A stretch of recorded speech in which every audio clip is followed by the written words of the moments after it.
Michigan is behind us. Now it is Bristol. But before we talk Bristol, what about the chase tension, getting those last few spots? Well, it's getting nitty-gritty for Kyle Busch, Matt Kenseth, and some of the ones on the fringe. Yeah, and of course, this is what NASCAR wanted when they made this change about 5 years ago. Otherwise, Tony Stewart would be checking out for a points title. But now, here in 4 races, that he's already in. He's locked into the chase. But that big lead, it goes away, and we start over. So we've got a playoff. Now, you mentioned the tension. Yeah, if you're sitting there 13th, 14th, or even the guys 10th, 11th, 12th, it's nerve-wracking time. You cannot afford a mistake. But you're not only racing the track, you're not racing for the win, you're racing the guy who's 11th. You're racing the guy who's 10th. That really makes it difficult. Scott Douglas, I'm Craig Hoffman. Lucas Oil Online Race Report, KentuckyAutomotorsports.com, CWLouisville.com. Good to have you with us. Lucas Oil, made in America. Yeah. Lucas Oil products are made in America, but they're sold to the world. Let's talk about Bristol this weekend. Anything can happen at Bristol. It's the night race. It's Thunderdome.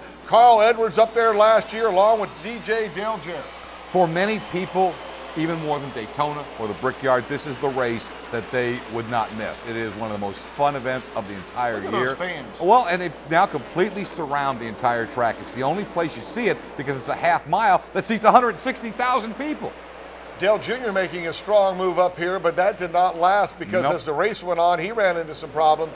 There's Jimmy Johnson from last year. Anything can happen at Bristol, Scott, and at any time. Yeah, and this could shake up some guys who've been having good seasons. You know, I don't expect a guy like Juan Montoya to have a very good run here. I mean, these short tracks, Bristol's a unique track, and so you got to avoid, like I say, Jimmy Johnson can win it, but he can just get in that much trouble as well, and all of a sudden you're pulling fenders out the rest of the night. Bristol, it's anyone's guess. Who do you like? I would go with Gordon because he has a history of here, but he has some back problems. I'm going to go with Kyle or maybe Kurt Busch. Kurt has done well all here. About the Busch boys, aren't you? You know what? It actually, there's so many different options when you look at running on the half mile and who does well and who doesn't.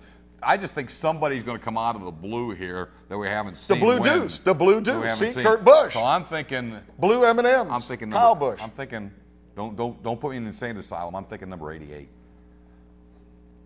He's got to win somewhere. Let's talk about a true winner. Lucas Oil Products. You can learn about your race teams. You've involved with the off-road series over the years. And the late model dirt series that's coming to Bluegrass. Yeah, and it's, you know, but again, the first thing a lot of the drivers will tell you is sponsorship or not, it's the Lucas Oil products that they can count on to whatever it is, because they've got high performance, but also stuff for your street cars. And again, you find out all about it there, along with, look at all the different series they're involved in. If you're a race fan, you got to just say thanks to Forrest and Charlotte Lucas, because they could have taken just a big check, taken it down to a big NASCAR team and sat back and went to the race on a Sunday afternoon. But no, they're involved in the grassroots of racing and what makes it happen. And they sponsor Kentucky Motorsports. And we thank her for that, for sure. Louisville television market, along with Bowling Green, Kentucky, and Lexington, Kentucky, every Thursday at midnight, Saturday at noon. He's racing expert Scott Douglas. I'm Craig Hoffman. Enjoy the racing, everyone.